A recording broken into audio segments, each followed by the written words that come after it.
Hi dears, എല്ലാവർക്കും നമസ്കാരം.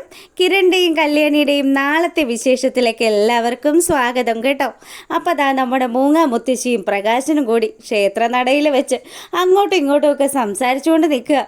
പ്രകാശൻ അമ്പലത്തിൽ വന്നത് നന്നായതിൻ്റെ ഭാഗമാണെന്നാണ് പാവം മൂങ്ങ വിചാരിച്ചു വെച്ചിരിക്കുന്നത്. അതുകൊണ്ട് തന്നെ ആ അമ്മ ചോദിച്ചു, എടാ മോനെ, ഇത്തിരി വൈകിട്ടാണെങ്കിലും നിനക്ക് സൽബുദ്ധി ഉദിച്ചല്ലോ. അതിൽ ഈ അമ്മയ്ക്ക് നല്ല സന്തോഷമുണ്ട്. നിങ്ങൾ എന്താ കരുതിയിരിക്കുന്നത്? ഒരൊറ്റ രാത്രി കൊണ്ട് നന്നാകാൻ ഞാൻ ഭാനുമതി അമ്മയാണെന്നാണോ? ഒരിക്കലും ഈ പ്രകാശൻ്റെ ഒരു സ്വഭാവത്തിനും ഒരു മാറ്റവും സംഭവിച്ചിട്ടില്ല. ഇപ്പോഴും ഞാൻ ആ കല്യാണിയെയും കിരണിനെയും ഒക്കെ 100% വെറുക്കുന്നുണ്ട്. എന്തായാലും ഒരിക്കലും ഞാൻ അവളെ എൻ്റെ മകളായിട്ടും അംഗീകരിക്കില്ല എന്ന് പ്രകാശൻ അവിടെ വെച്ച് പറയുമ്പോൾ മൂങ്ങയ്ക്ക് നല്ല ദേഷ്യം വന്നു. മൂങ്ങയാണെങ്കിലോ, എടാ മോനെ, ഇത്രയൊക്കെ ജീവിതത്തിൽ പ്രശ്നങ്ങളുണ്ടായിട്ടും നീ എന്താടാ നന്നാവാത്തത്? നീ ഇപ്പോഴും ആ വിക്രത്തിനെ വിചാരിച്ചുകൊണ്ടിരിക്കുകയാണോ? എടാ, നീ വയസ്സായി, നിനക്ക് എഴുന്നേക്കാൻ പോലും പറ്റാത്ത ഒരു സാഹചര്യം വരുമ്പോൾ ശരിക്കും പറഞ്ഞാൽ നിനക്ക് ഒരു തുള്ളി വെള്ളം തരാനായിട്ട് ഈ കല്യാണി മോള് മാത്രമേ ഉണ്ടാവുള്ളൂ. അമ്മ എന്തൊക്കെ പറഞ്ഞാലും അവളെ ഒരിക്കലും എൻ്റെ മകളായിട്ട് അംഗീകരിക്കാൻ എനിക്ക് സാധിക്കില്ല എന്ന് തന്നെ തീർത്തു പ്രകാശം പറഞ്ഞതും മൂങ്ങയാണെങ്കിലോ നല്ല ദേഷ്യത്തോടു കൂടി, എടാ നീ ഒരിക്കലും നന്നാവില്ലടാ പ്രകാശ. ഇത്രയൊക്കെ ജീവിതത്തിൽ തിരിച്ചടികൾ കിട്ടിയിട്ടും നീ മാറാൻ തയ്യാറല്ലല്ലോ. നീ എത്രമാത്രം കല്യാണിയും കിരണും ഒക്കെ നശിക്കണമെന്ന് ആഗ്രഹിക്കുന്നുണ്ടോ അതിൻ്റെ ഇരട്ടി അവർ നന്നാകണമെന്നാടാ ഞാനിപ്പോൾ ആലോചിക്കുന്നത്. എന്തായാലും എടാ പ്രകാശ, നീ ഒരു കാലത്ത് നന്നാവില്ല എന്നും പറഞ്ഞ് പ്രകാശനെ മനപ്രാക്ക് പ്രാഗിക്കൊണ്ട് ദാ നമ്മുടെ മൂങ്ങ അവിടെ നിന്ന് പോവുക. പിന്നീട് ആ ഒരു സീനിന് ശേഷമാണെങ്കിലോ നമ്മളെ കാണിക്കുന്നത് ദാ നമ്മുടെ കിരണും കല്യാണിയും കൂടി ലക്ഷ്മിയമ്മയെ കാണാൻ വേണ്ടിയിട്ട് ആശുപത്രിയിലേക്ക് പോകാൻ തുടങ്ങുക. അങ്ങനെ ഒരുങ്ങി വരുന്ന സമയത്ത് ദീപയാണെങ്കിലോ അവരുടെ അടുത്തേക്ക് വന്നു. മക്കളെ, ഇപ്പോഴത്തെ സാഹചര്യത്തിൽ നിങ്ങൾ ഈ ഒരു യാത്രയ്ക്ക് പോകണോ? അതെന്താ അമ്മ അങ്ങനെ പറഞ്ഞത്? മോനെ, നിങ്ങൾ കണ്ടതല്ലേ ഇന്ന് പ്രകാശനും വിക്രവും ഒക്കെ ആ ബർത്ത്ഡേ ഫംഗ്ഷൻ നടന്ന സ്ഥലത്ത് വന്നത്. അവിടെ വന്ന് അവർ നിന്നത് കണ്ടപ്പോൾ തന്നെ എനിക്ക് എന്തൊക്കെയോ ചില ടെൻഷനുകളൊക്കെ ഉണ്ടായി. എന്തായാലും നമ്മളാരും വിചാരിക്കുന്ന പോലെയൊന്നും അല്ല. അവനും അവൻ്റെ അച്ഛനും എന്തൊക്കെയോ മനസ്സിൽ കരുതിയിട്ട് തന്നെയാണ് ഇന്നലെ ആ ഫംഗ്ഷൻ അറ്റൻഡ് ചെയ്തത്. എന്തായാലും അമ്മ ടെൻഷൻ അടിക്കേണ്ടെന്ന് പറഞ്ഞ് ദാ നമ്മുടെ കല്യാണി ദീപയെ ആശ്വസിപ്പിച്ചതിന് ശേഷം അവർ രണ്ടുപേരും കൂടി ലക്ഷ്മിയമ്മ അഡ്മിറ്റ് ആയിട്ടുള്ള ആ ഒരു ആശുപത്രിയിലേക്ക് വരികയാണ്.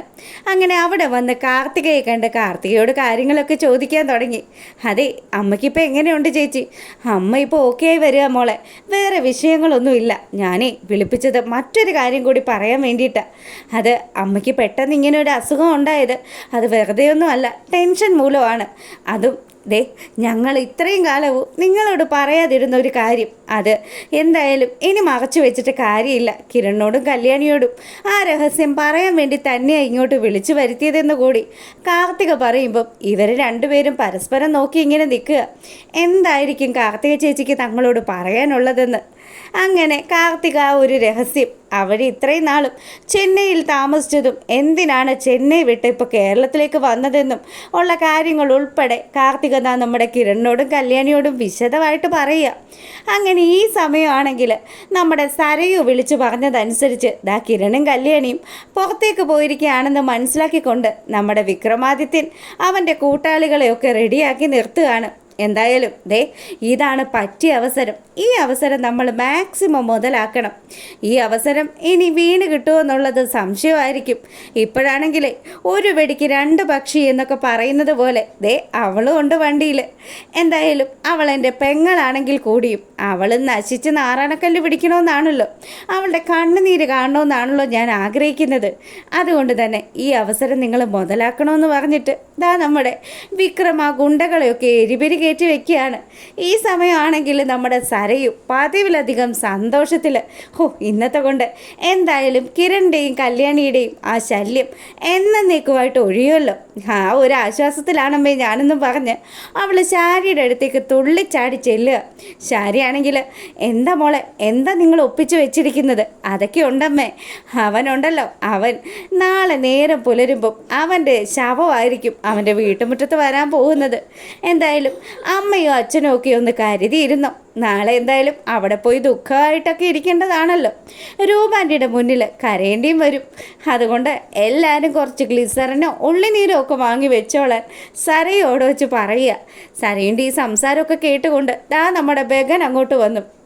പുള്ളിക്കാരനാണെങ്കിലോ എന്തൊക്കെയാ മോളെ നീ കാണിച്ചു കൂട്ടുന്നതെന്ന് ചോദിച്ച് സരയുവിനെ ക്വസ്റ്റ്യൻ ചെയ്യാൻ ചെന്നതും ദാ ബഗൻ്റെ നേരെ വിരൽ ചൂണ്ടി വരികയാണ് സരയു. അതെ, ഈ ഞാൻ തീരുമാനിക്കുന്ന കാര്യങ്ങൾക്കപ്പുറം ഒന്നും തന്നെ നടക്കില്ല. ഇപ്പം നിങ്ങൾക്ക് മനസ്സിലായില്ലേ? കിരൺ എന്തെങ്കിലും സംഭവിച്ചാൽ തന്നെ ആ കുറ്റം നിങ്ങൾ ഏറ്റെടുക്കേണ്ടി വരും. അല്ലാതെ ഞാൻ ഒരിക്കലും ജയിലിലൊന്നും പോകാനായിട്ട് ഉദ്ദേശിച്ചിട്ടേ ഇല്ല എന്ന് പറഞ്ഞ് സരയു അവിടെ വെച്ച് വളരെ മോശമായിട്ട് തൻ്റെ അച്ഛനാണെന്ന് പോലും നോക്കാണ്ട് നമ്മുടെ ബഗാസുരനെ നിർത്തിപ്പൊരിക്കുകയാണ്. അപ്പം പുള്ളിക്കാരനാണെങ്കിൽ ചെയ്തു കൂട്ടിയ ആ പാപങ്ങൾക്കൊക്കെയുള്ളൊരു ശിക്ഷയാണല്ലോ. എന്തായാലും തൻ്റെ അനന്തരവൻ മരിക്കുന്നതിനോട് പുള്ളിക്കാരന് തീരെ യോജിപ്പില്ലാത്തത് കൊണ്ട് തന്നെ കിരണിനെ രക്ഷിക്കണമെന്നുള്ളൊരു മൈൻഡ് ആശാൻ്റെ മനസ്സിൽ വരികയാണ്.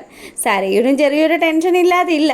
എന്തായാലും ഇവിടെ ഈ കാര്യങ്ങൾ മുഴുവനും പ്ലാൻ ചെയ്ത പ്രകാശനും മകനും ആണെങ്കിലോ അവന്മാർ പോയിട്ടുണ്ടച്ചാ. എന്തായാലും നമ്മൾ ആഗ്രഹിക്കുന്ന രീതിയിൽ തന്നെ അവന്മാർ കാര്യങ്ങൾ സാധിച്ചെടുക്കും.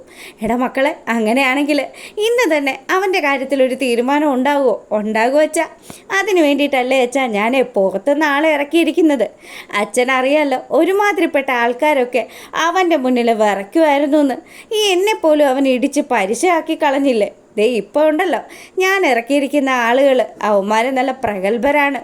അതും കിരണിനെ പോലെയുള്ള ഒരാളെ എന്ത് വന്നാലും അവർ വക വരുത്തിയിട്ട് ഈ നാട്ടിൽ നിന്ന് പോകുള്ളൂ. അങ്ങനെ ഇവൻ ഈ വീമ്പൊക്കെ അടിച്ചുകൊണ്ട് നിൽക്കുമ്പം ആശുപത്രിയിൽ നിന്നും മടങ്ങിപ്പോരുന്ന നമ്മുടെ കിരണിൻ്റെയും കല്യാണിയുടെയും വണ്ടി തടഞ്ഞു നിർത്തുകയാണ് ഈ ഗുണ്ടകൾ. അങ്ങനെ ആ കാറിൽ നിന്നും ഇറങ്ങിയ കിരണാണെങ്കിലോ ആരാടാ നീയൊക്കെ, എന്താടാ നിനക്കൊക്കെ വേണ്ടതെന്ന് ചോദിച്ച് അവന്മാരോട് ഏറ്റുമുട്ടാൻ തുടങ്ങുന്ന സമയത്ത് പുറകിൽ നിന്നും ഇരുമ്പ് വടി വെച്ച് ഒരുത്തൻ നമ്മുടെ കിരണിൻ്റെ തലയ്ക്കടിക്കുകയാണ്. ഇത് കണ്ടുകൊണ്ട് കല്യാണിയും കാറിൽ നിന്ന് ഇറങ്ങുകയാണ്.